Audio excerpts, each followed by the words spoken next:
Welcome to LOA Today. I'm Walt Thiessen. With me today, the dynamic duo of Daniel Mangena and Alex King. This is your Daily Dose of Happy. We are so happy you decided to join us today. Daniel will be along in just a few minutes, but Alex and I are going to get this thing started. And once again, she is showing a new hairstyle. It's like every time I see her, she's got something new, a new look, a new way of presenting herself. And it's always good. You have a good taste there, girl. Thank you. I try. You do very nicely, yeah. And your studio is looking more studio-ish. Actually, this is my bedroom. Well, okay, then that works. It doubles as a bedroom. That's fine. But, I mean, you got the mic with the windscreen, and, I mean, It's looking better and better. Very good. Thank you. Nice going there. So, anyway, I wanted to get your take on a conversation that I started yesterday with Cindy and Jackie, and I'm going to get Dan's take when he hooks in, too. Mm-hmm. I was, I'll give you the short version. The audience has heard the long version, so I'll give you the short version. The short version is I was out on a walk and I came upon in my mind, in my meandering, my mind wandering thinking kind of a thing. Yeah. I came up with a way of thinking about how all this vibration stuff works, how this conscious creation stuff works and so forth. Mm-hmm. And it all came down to revising Newton's first law of motion. And to remind you what that is, the first law of motion is an object in motion tends to stay in motion, an object at rest tends to stay at rest. And it occurred to me that in a vibrational universe, nothing is ever at rest. I mean, if everything vibrates, everything's moving. Right. So the most you can ever say is that one object is relatively at rest compared to another object, and only for a period of time. It doesn't even last for very long. I mean, even mountains move a few inches every century or something like that. Right. So everything's always moving. That's true. So really, the second half of his famous dictum doesn't even apply to this universe because everything's always in motion.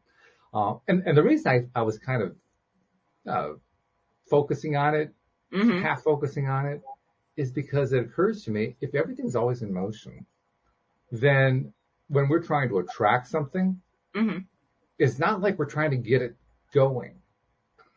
You know what I mean? It's not like we're trying to start the motion. The motion's already there. We're just trying to direct it our way.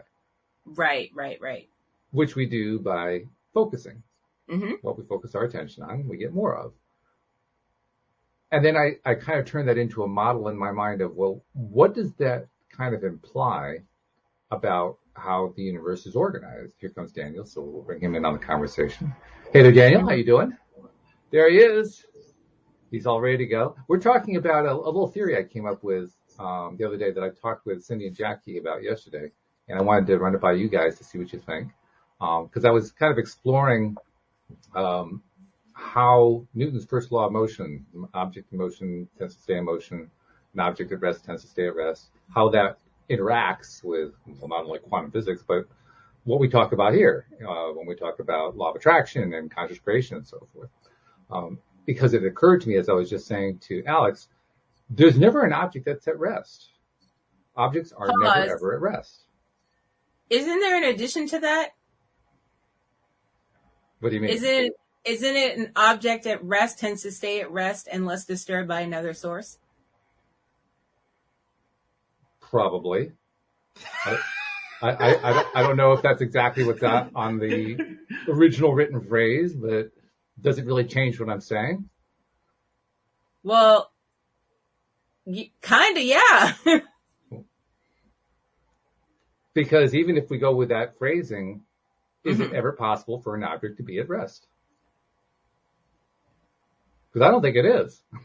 I think it's actually impossible for an object to remain at rest. The most we can ever say is that for some short span of time, it's relatively at rest compared to another object, at most.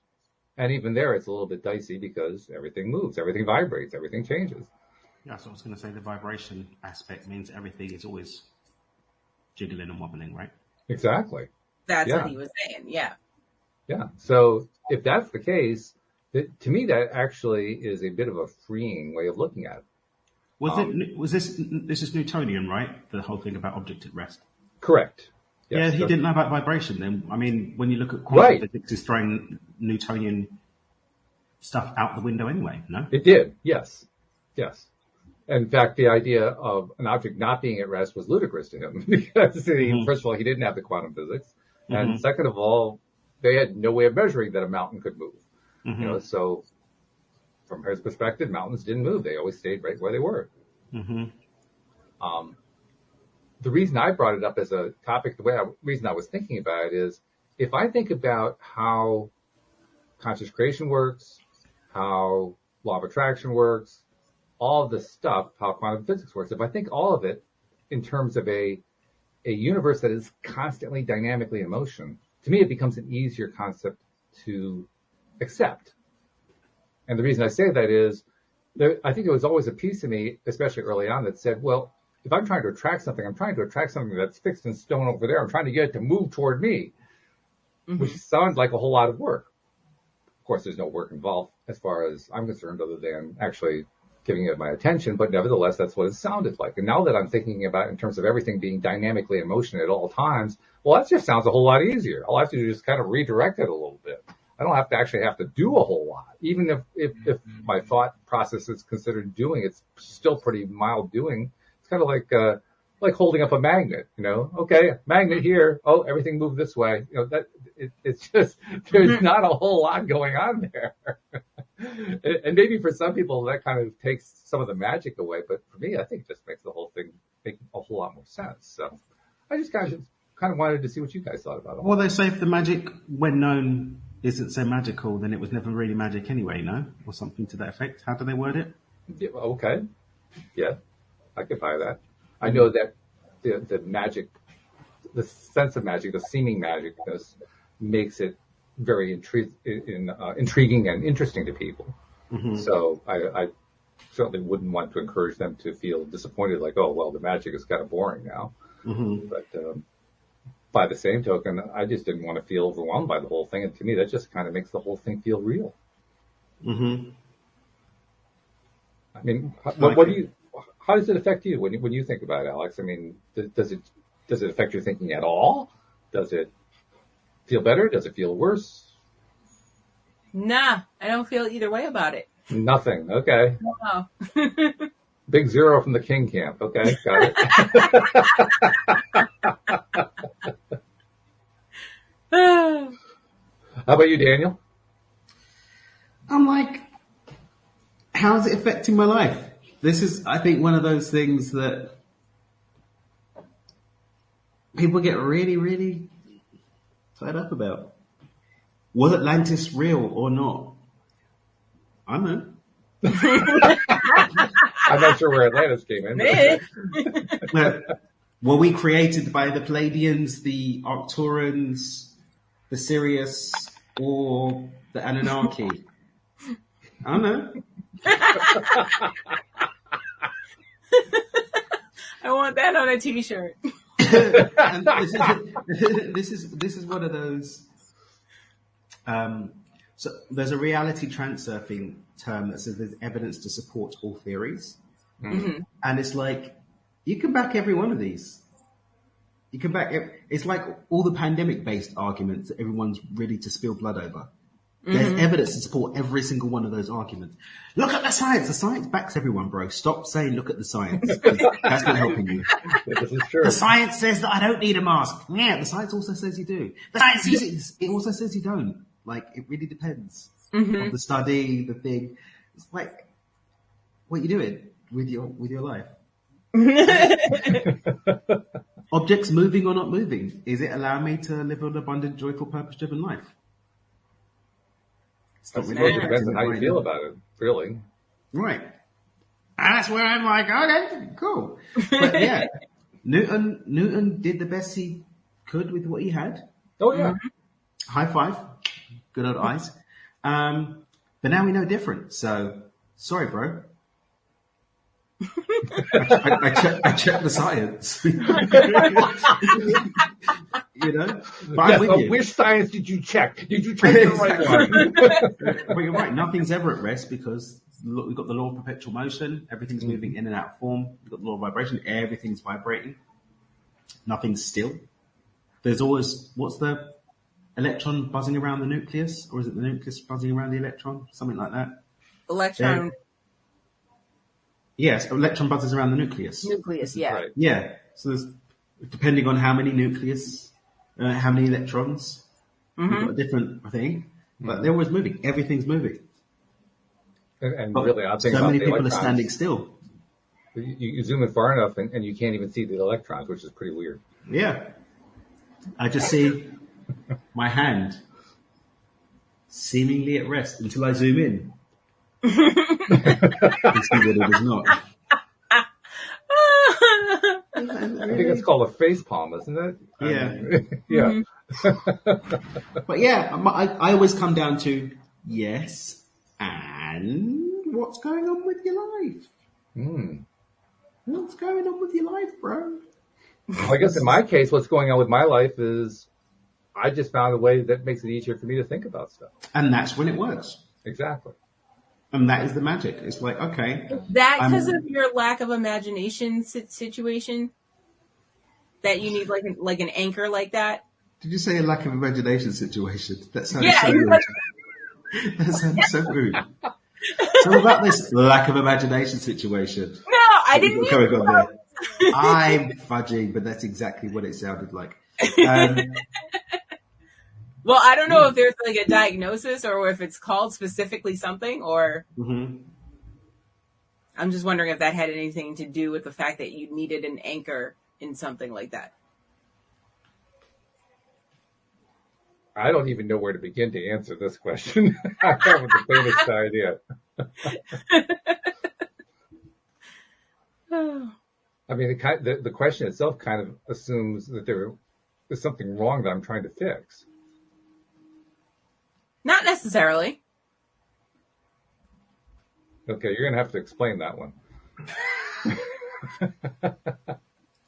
Never mind. Moving on.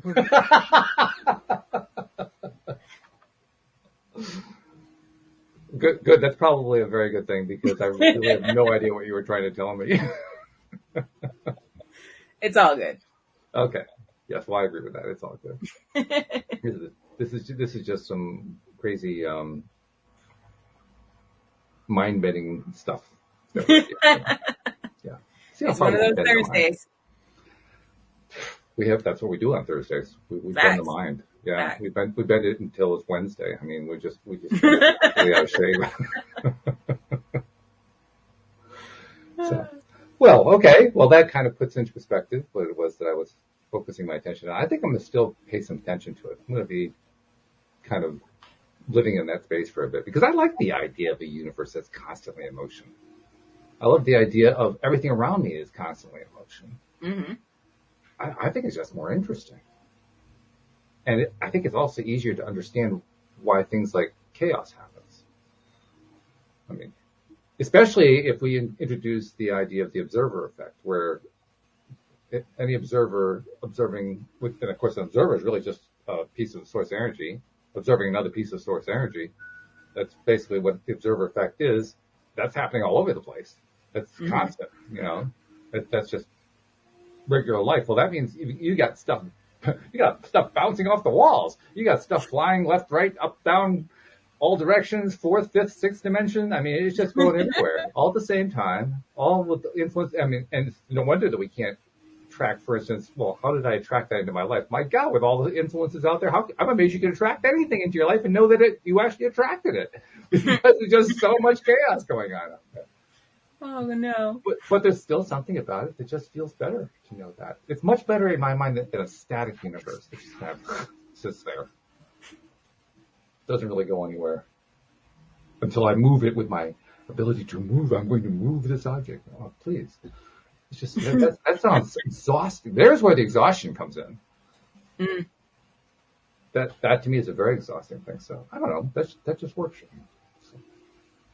Whatever works for you. I have nowhere else to go with it. So how are you guys doing? Well,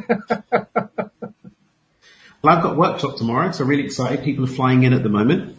So some people have landed and some more are coming in later today. So I've just been, that's why you see me just quickly checking back and forth and making sure that nobody's tried to message me because they're stuck somewhere. Yeah. But yeah, we got the film crew arriving tonight, so they're going to meet us there in the morning. So outstanding. So, what are some of the things that your audience are going to be experiencing? What kind of stuff are they going to be doing? So, I'm teaching Abundance Alchemy. It's completely new content. There's going to be some intervention work, some new teachings, some new visualizations I haven't done before, some different exercises, and yeah, exciting times. So looking at resetting certain points of our state of being to naturally unfold into abundance or trickling in on its own. That's what we're doing this weekend. And this is happening over a series of dates?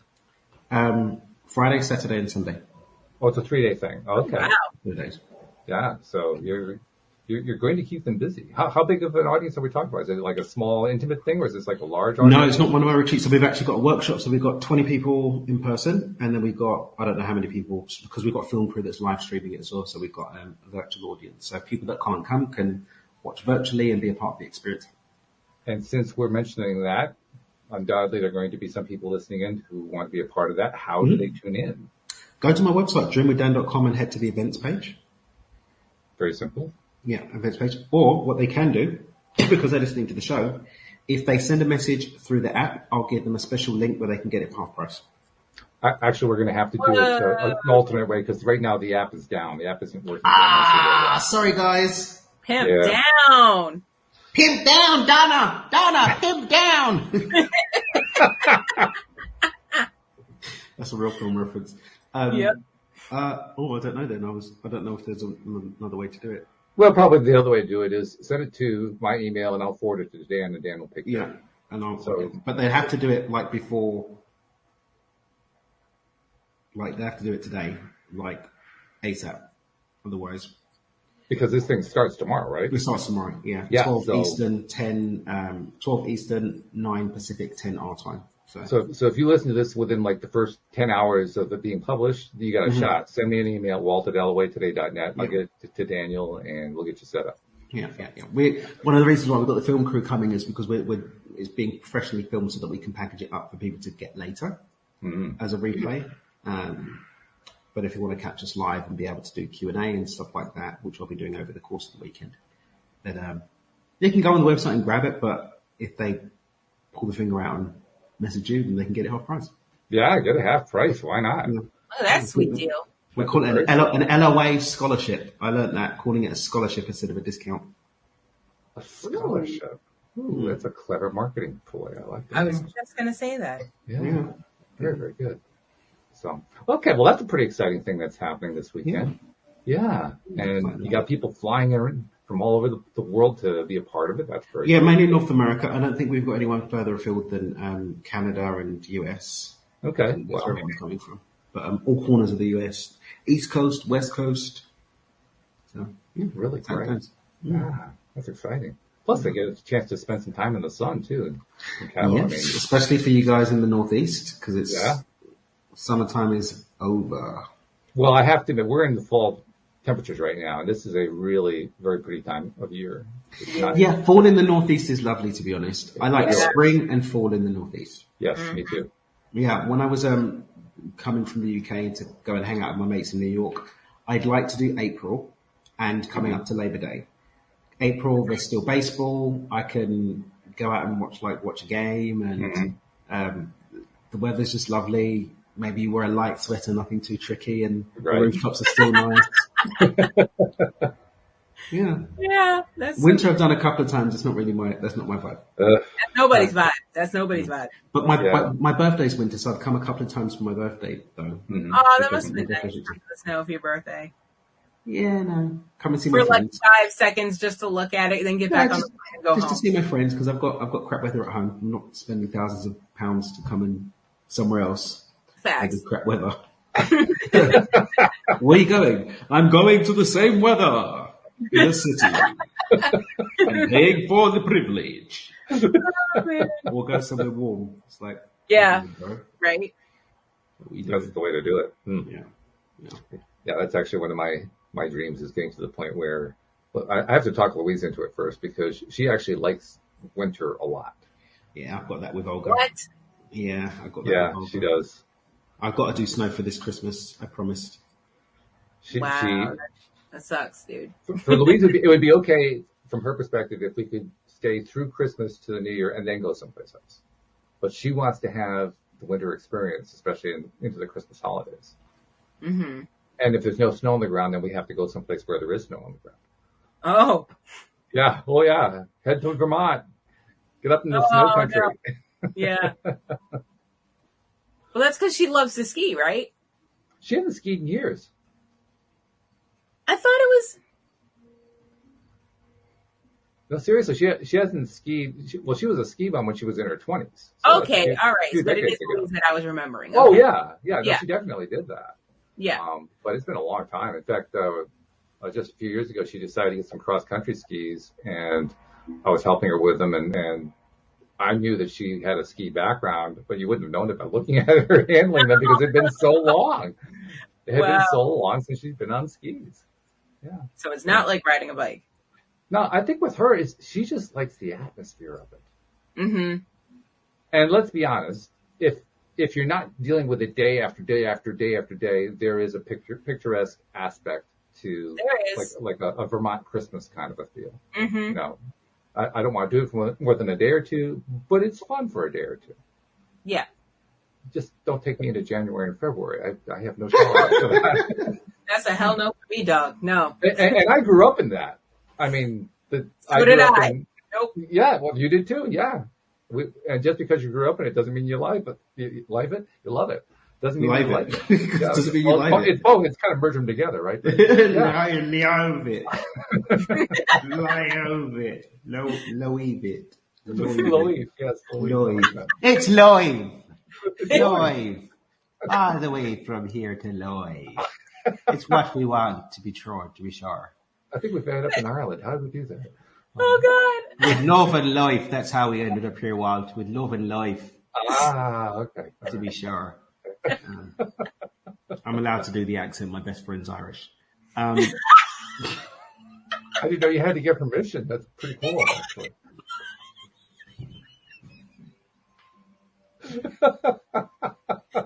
Everybody's doubled up right now. I'm deceased. Yeah. You're dead. Here's a scholarship. I went skiing once. I learned to ski once. Mm-hmm. I went to the Deux Alps, 2017, January.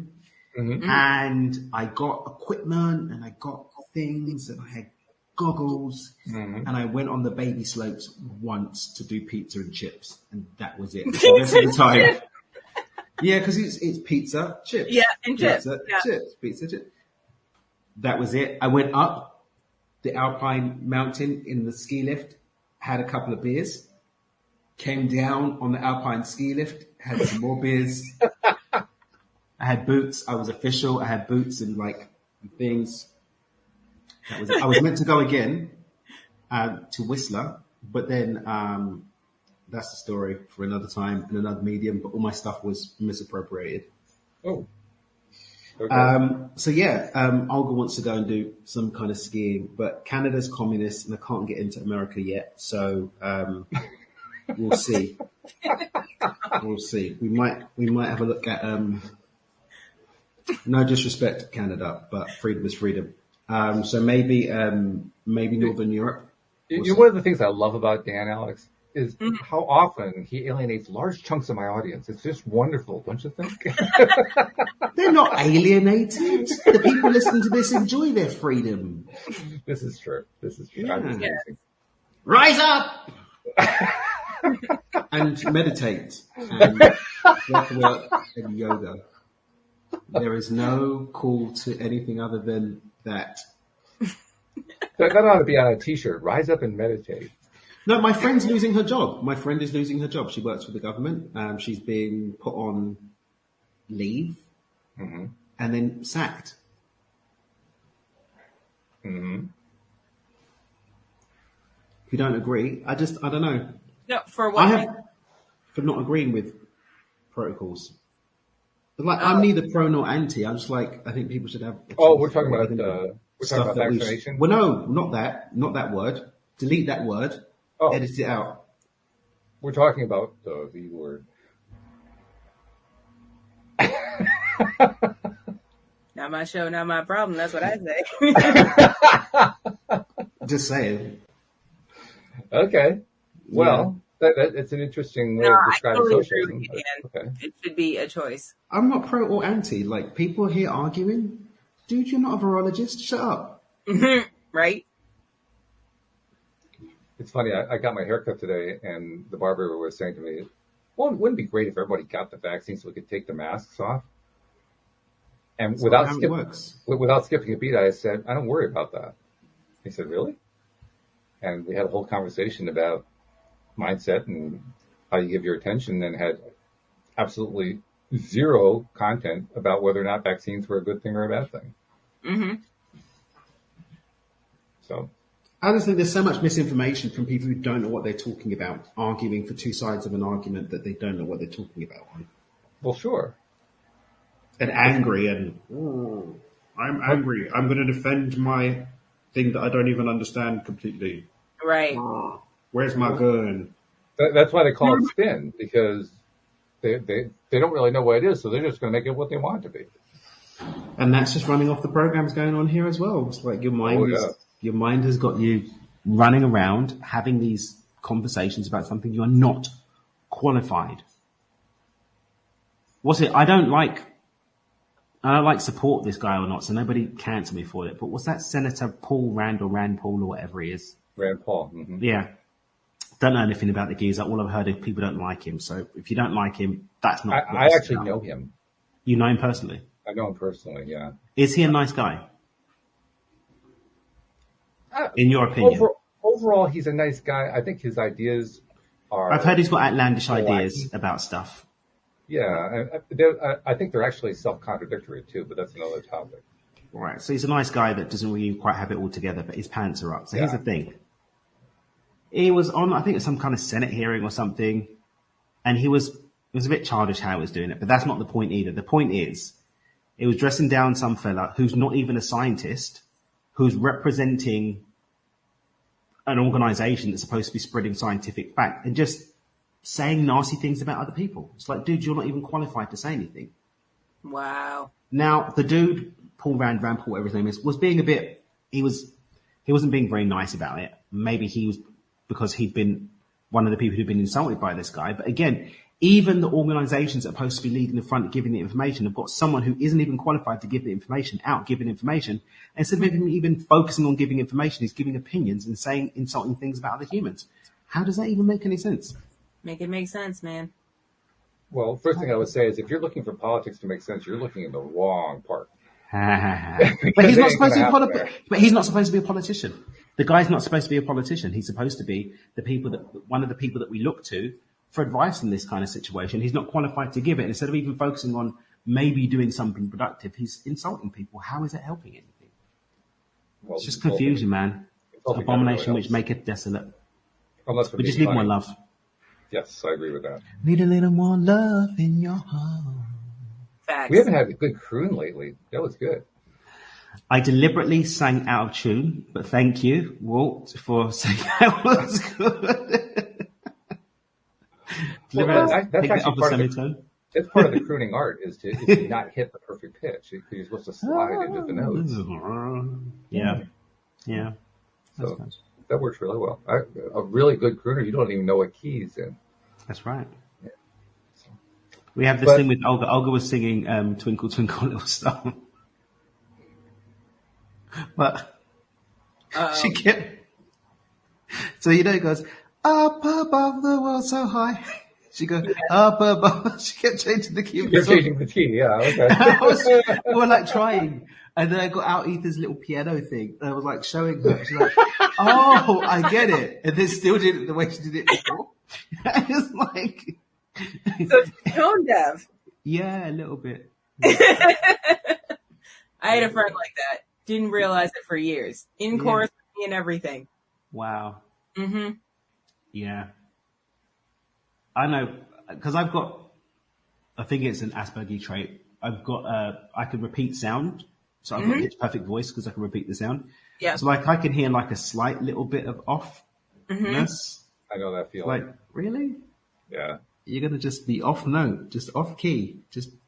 It actually leave the key there, the right key. Right? It's like you don't hear that. You don't hear that. We're just pretending like that was in tune. That's what we're doing here. That's what we're doing today. Yeah. And I actually had that experience when I was around 6 for the first time, because I took piano lessons when I was very young and was into music very young.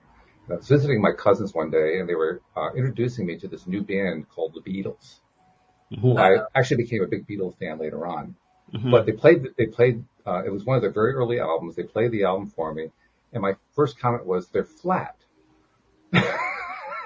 Not the music. No commentary on the music. It was like, their voices are flat. And my cousins are looking like I have two heads. Like, what's wrong with you? Enjoy the music. No. The note's flat. Come on. I cannot enjoy the music. It hurts me so much. And that actually has been my experience throughout the years. Anytime that I hear something that is off key, whether deliberate or otherwise, I just have to turn it off. I just can't put up with it. I have no tolerance for and over time I can develop tolerance for it. I mean, clearly I became a Beatles fan, so I had some tolerance for them being off key, but it took a while. It took quite some time to get there. That's how I am. So. We totally get it, bro. Yeah, we're with you. All the way to the correct tune. Yeah. Right? Of course, I've heard enough of it over the years now that I'm used to it. So, a new artist comes out who can't sing on key, or they can't even tune their guitars or tune their instruments or whatever they're playing. I just say, oh, well, it's whatever. We've got auto-tune now, though. We have what? Auto-tune. Oh, yes, that's true. That doesn't mean it gets used. No, when I played guitar back in the day, we wished we had that. Actually, we did get it eventually, but we wanted to have that. Now it's like they don't seem to care. It's like, tune, what's a key? The heck with keys. Let's forget that. So, okay, well, you got your 3-day conference coming up this weekend, and we did a little talk about motion and stuff and motion stuff and vibration. What else we got going? Well, something else we got. We are now, let's see, how many days now? We are 2 weeks and 2 days away from the big event. 2 weeks and a day. Is it 2 weeks and a day? 2 and a day before we get to play. 50 days away. I'm really sad I don't get to come to your wedding. It's going to be the event of the season. It really is, though. We were putting so much into this. Like, it's bananas. My house is full of stuff. I can't walk anywhere. It's like I'm a hoarder. It's crazy in here.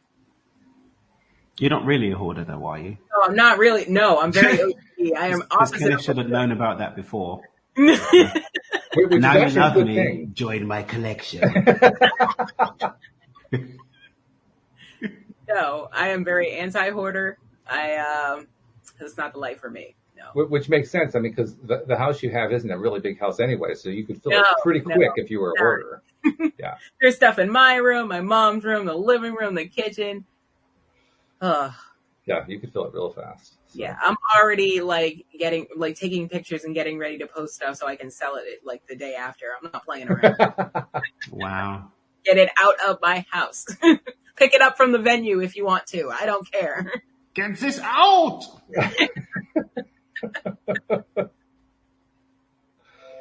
So can you give us like a clue? I mean, I'm looking forward to the day, but give us some clues about some of the stuff we're going to be experiencing that day. Uncle Joe came over today and just brought us a second fog machine. Ooh, okay. Mm-hmm.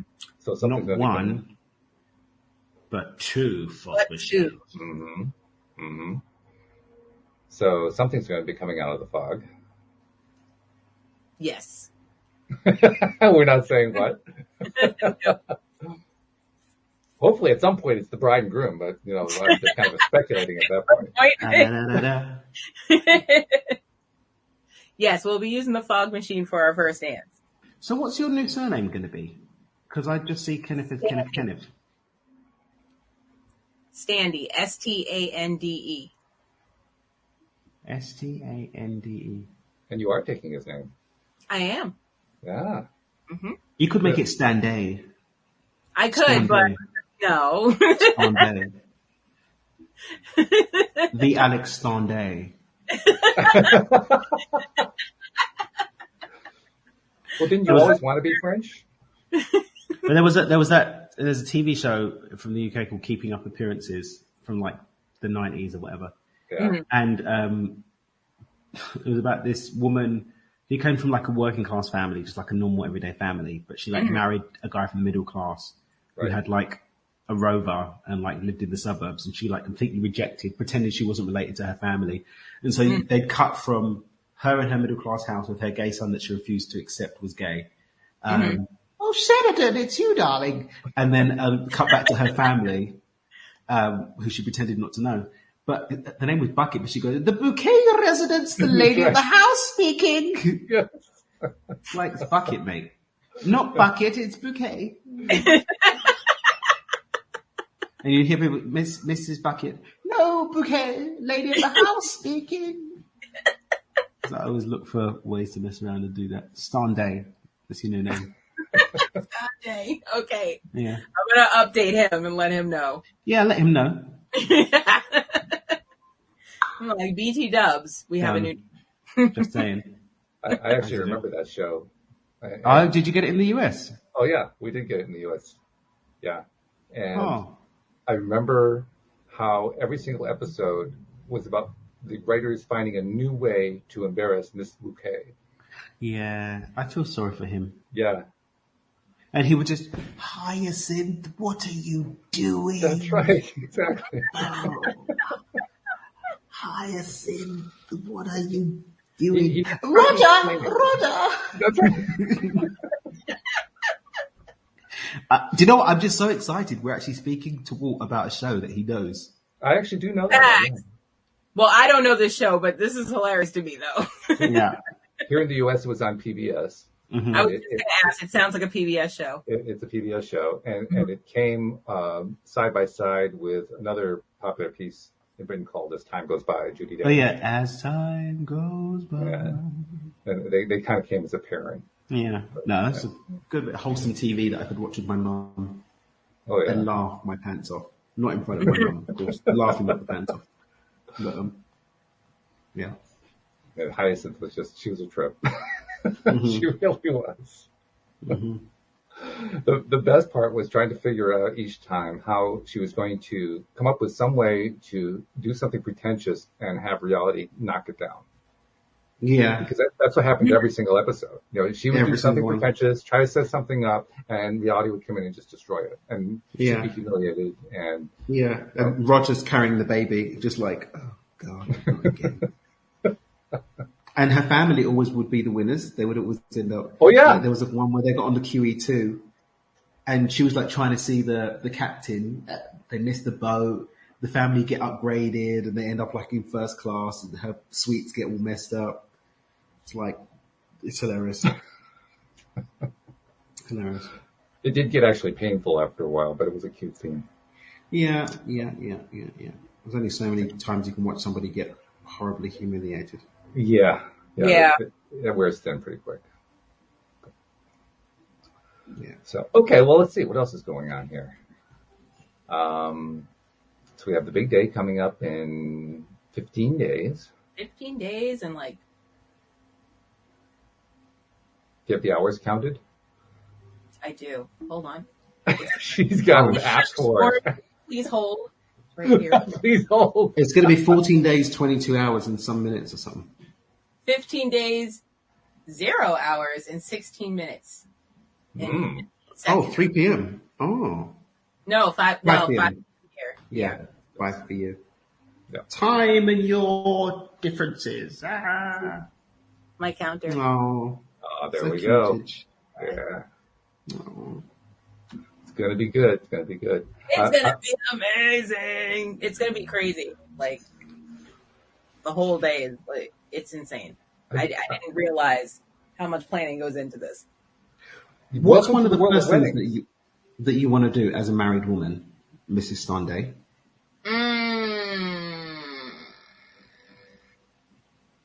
Sign my name on something.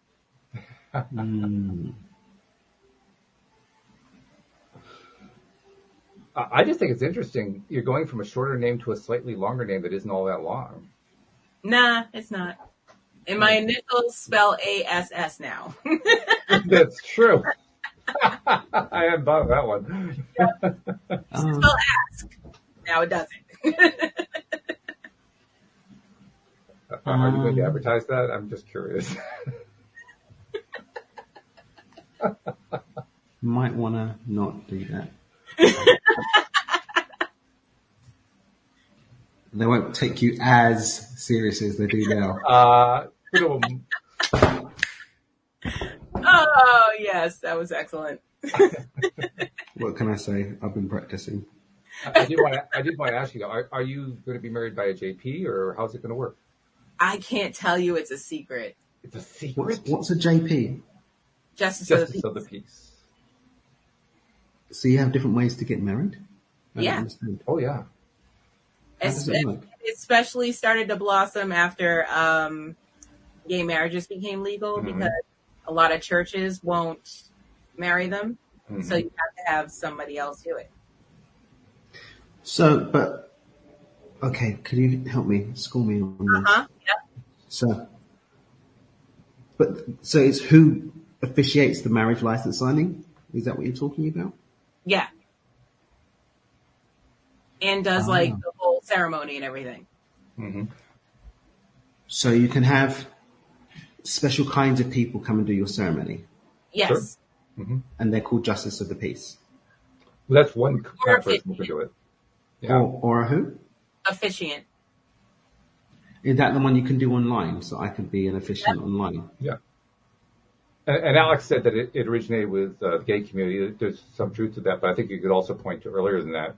I said it started blowing up. That's when. Okay, you're right. Yes, I'll agree with that. But actually, I would say it goes back before that, because in the 1960s, 1970s, there was a craze there where you could become a minister by filling out a form and sending it in from a magazine. And that kind of set the whole thing off, because the minister that you became, you were ordained in a church that almost nobody was a part of, but it was because of the way U.S. law is structured, you could just declare a religion and there it is. Oh yeah, like the Klingon ones. You got people do Klingon religion.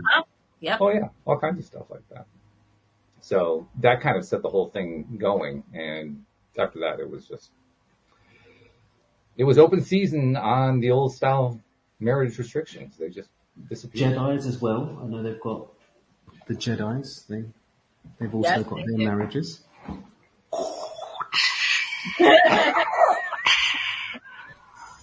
I am your husband, Luke. I told him he needs to get ready to do his vows, because I'm not playing around. I was like, bro, you're marrying a writer, right? Like, sorry. That's not fair, though. It's not fair at all. I went to my best friend Nathan's wedding, and no shade at Lucy, love you, Lucy, but Nathan had the whole place in tears. The thing is, Nathan is my age, but he had Bell's palsy hit him. Can't remember how many years ago. And so Lucy was someone who was just dating, and then he got unwell, and she nursed him back to health, and he was and that's when we're yeah, you're allowed to marry Nathan. Nathan, if you don't marry Lucy, we're going to beat you up. This is a good woman. He listened. But it's he was poetically said, I was falling apart, literally and figuratively, and you brought me apart. You brought me together, literally. And we were like, oh my God, Lucy, how's poor Lucy going to top that stuff? Right? That's not really fair, is it? How do you follow that? Nathan, Mark. love you, boo. Let's do it. Right? There's not even a point putting energy into trying to come up with something. No, just be same. It's dits. The only thing I can think of is that's where you bring gratitude in, because that was an expression of gratitude by him So she just expressed gratitude back. Yeah. Yeah. And interesting too that their relationship was built on that kind of an exchange of energy, really. Yeah. That's beautiful. Yeah. Real woman. Mm-hmm. Real human. Real nice human. But Lucy's a lovely human. She's just a lovely human. But Kenny did the same thing for me. If you remember, all last year I was in the hospital. That's true, yeah. You've been through a lot of stuff. And that was very early in our relationship that started happening. So he could have ran at any point. Mm-hmm. And he didn't. He did not. That speaks volumes of the man. It definitely does. Mm-hmm. Yeah. I am looking forward to meeting him, by the way. I know. Mm-hmm. So excited to meet you. Is he? Oh. Yes. I hope I'm not disappointed. He was so disappointed Dan's not physically going to be there. He was like, wait, no, my trash can, my camper. Hey, you guys got a cheeky hookup with the gifts though. Facts, the Mangena clan sort to come through. I'm competitive. Like literally, I probably wouldn't have gone camping if it wasn't for you. So he's like, where's the guy that let me go camping with my girl? Why you hate her? Oh my God. Oh my goodness. And the knife set, stop. That's a dope knife set. Well, you picked it. I did. I can't take the credit for like finding it. Just so the listeners know, like I didn't come up with these gifts. I kind of went on the list and just sprayed clicks everywhere and randomly picked a load of stuff. You just hit send. That's all. Yeah. Add to cart. I clicked and hit send. So like, don't be like, oh, I want Dad at my wedding because he's going to get me the best gift. Right. You're going to get a bed set from Marks and Spencer's, mate. It'll be a really good thread count, but probably just cream or something like that everybody's okay with, like a neutral color. I'm not going to get like fancy. No. So don't bother inviting me to your wedding because I can't even get to America anyway. And if you're just sending out, he can't make it, but maybe we'll get a present. No. I'm just going to RSVP no and be like, I don't even know you anyway, bro. Like, this is a bit weird. It's kind of creepy. It's a little bit creepy. So it's a no from me. Block. Block. Oh, the giggles ensue. The giggles.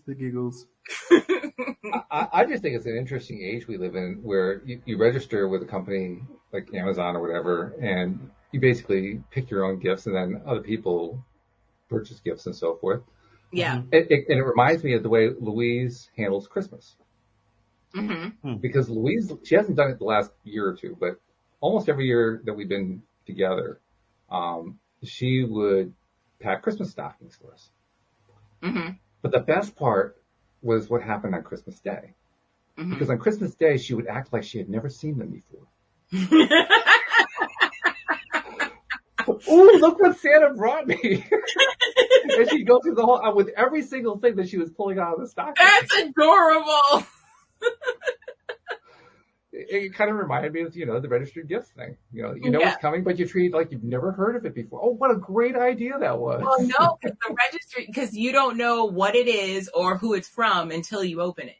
Well, true, yes. There's a little bit of surprise in there. Right. But it's not like you had no hand in deciding what was going to be on the list in the first place.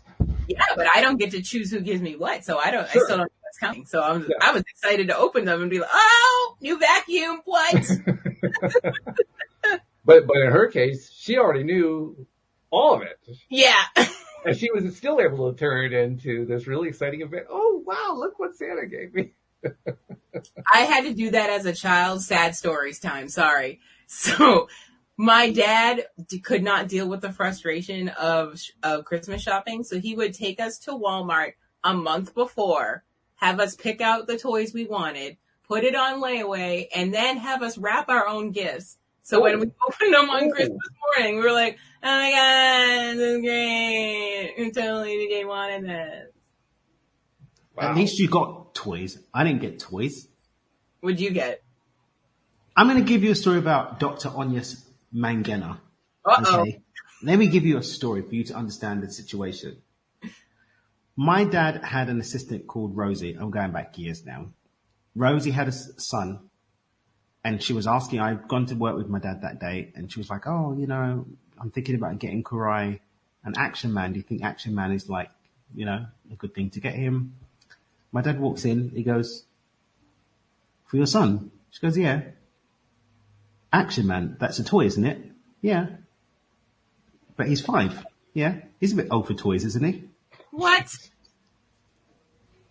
Oh my goodness. What? Yeah. Oh, that hurt my soul. Yeah. Oh, I felt that in your childhood, bro. Oh. Yeah. So I'm curious, what is appropriate in his mind for a 6-year-old, say? I got like a cash box thingy, a play cash box thing when I was 5 or 6. Oh, okay. no. Then you get money or clothes. Okay. Wow. That's like from an aunt or uncle that you never see. No, from Dr. Onyas Mangena. Oh, no. Wow. So, Ethan and Ariana get hella toys. Whenever I go to town and hit the toy shop, All the toys. y'all getting some toys. I got my first games console when I was 19. Wow. I think I did too. No, I didn't. I got had myself a Sega. I'm PlayStation. lying. I got myself a PlayStation. Nice. Good for you. Yes, PS2, the silver one, special edition. I played games and was horrible. It's horrible. I was too, and I had a PS2. I was horrible at games. But I was ill on the Sega, though. I've got a PlayStation. I just remembered I've got a PlayStation still. I got a new one. What's the one before the one now? What one came out? What one was around in 2017? What was the PlayStation? The 4. Yeah, I've got one of those. Yeah, that's what I have. I have the 4. But I don't have it because I just realised my nephew's probably using it. Because it was at my brother's. It was one of the things I left. I might get a games console. I think when I move house, in fact, you know what? I'm going to treat myself to a games console. I'm putting it on my list. I'm going to get a games console. Get a 5. Yeah, I'm going to get an up-to-date games console. I'm not going to get an old one. Yeah. I have to admit, that's something well, first of all, I didn't grow up with in a time when games consoles were even available. I mean, it just wasn't part of growing up. And as a result, I'm not really sure how to react to that.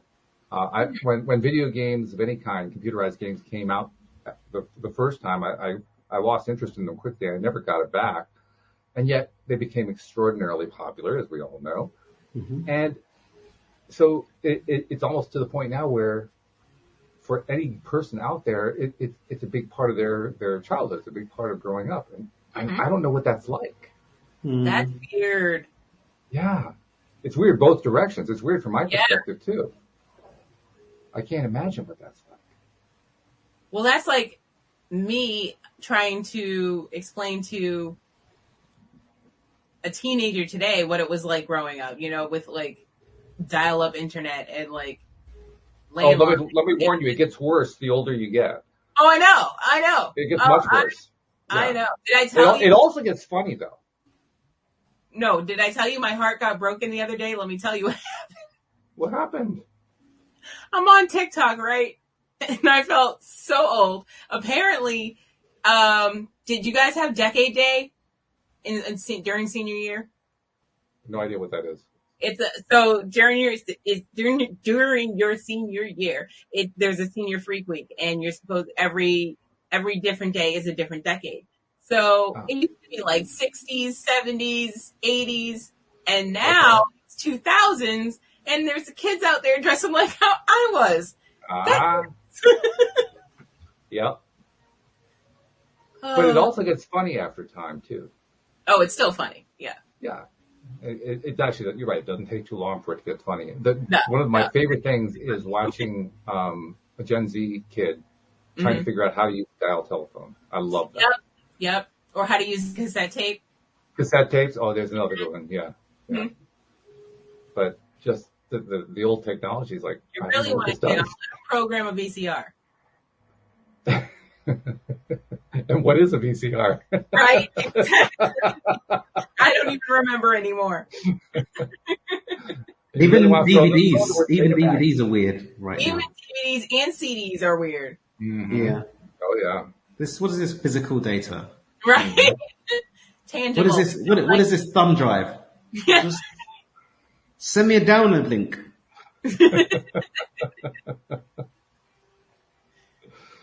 Kind of makes you wonder, like Gratification of it all. 50 years from now, what does that generation say or do to make fun of the generation that's coming up now? I can't wait. Like, you had to click a download link? Right? It didn't just instantly download into your brain? Like, what's wrong with you? What do you mean? I mean, this is what I mean, and I mean what this is, bro. What do you mean computers existed outside of the head? Yeah. They're going to be one of those things where they have the thing here, Yep. powered by 5G for all the conspiracy theorists in the world. And then the nanotech from the vaccine is gonna There charge you you. go. There you go. God. Oh God.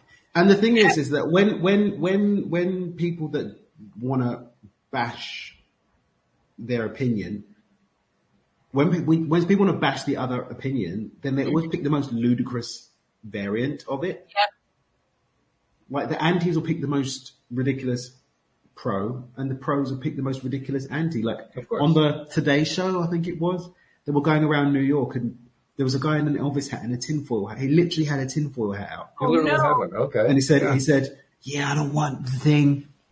Mm-hmm. This is a program to reprogram us, and Elvis is alive." He didn't really say that, but he was dressed like Elvis, so it's like. But close enough, yeah. But this Yeah. is, and then you expect people to have. Well, you know why unbiased- people do it. It's low-hanging fruit. It's the easy stuff to go after. It's So that's why you go after low-hanging, that. low-hanging poop is what it is. Well, okay, well, that's that too. Yeah, Big facts. it was hanging there. They just do it because it's the easy one. They don't want to have to actually work on this stuff. Actually, have a discussion. Yeah, oh God, Right. no, don't want that. That means you have to actually open your mind.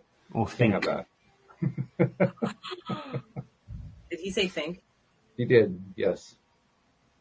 Fortunately, that's not a dirty word on this show, but for other shows it is. So any other shows out there, we apologize. Maybe Oh my goodness. I'd Well, have to once run again, though, beautiful humans. Well, we're glad that you were able to drop in for the time you were able to drop in. That's the good news. We Thank you appreciate so it. much. And good luck with this weekend. I mean, not luck, Thank but, you. have a great Yeah. weekend. It's going to be a good I time. Give us a report next week about how it all played out from your perspective, how it felt, how it experienced. And by then I'll actually know what I've said as well, so I can share that with you too. That'll be good too, yeah. Hopefully you'll even know before you say it to them. I mean, that would be good. No, that's as well. not how this goes. No. Planning? Oh. Ugh, no. I know we're going to That's talk good. about alchemy and abundance and some of the new stuff I've done. There's going to be some other stuff. Everything else is just going to be whatever it's going to be. But that's been working for the past few years and getting half decent results. So I'm going to let hey. the universe do what it does and be a conduit for the things. All right. If you get good results from that, then by all means keep going with it, because first of all, it's easier. And Indeed. second of all, it's just, you don't even have to plan. You just get up, open your mouth and see what comes out. And that's what happens. And that, they say, is the definition of a star. Boom. Much love, guys. Much Bye. love to you, Daniel. Alex, it's only 15 days away. 15 days, or as Kenny would say, 14 days and a wake up. And a wake up, okay. Well, we're looking forward, Louise and I are looking forward to the wake up. That's going to be good. We'll have to report on that when all that comes off on the show that follows. But in the meantime, just keep enjoying Bleed Up. Don't let yourself stress. Nah. I stopped stressing like a week ago. Okay, good. Yeah. So we'll leave it at that. Thank you very much. Thank you, live streamers. Thank you to all of our podcast listeners everywhere. We will see you all next time here on LOA Today. Goodbye, everybody.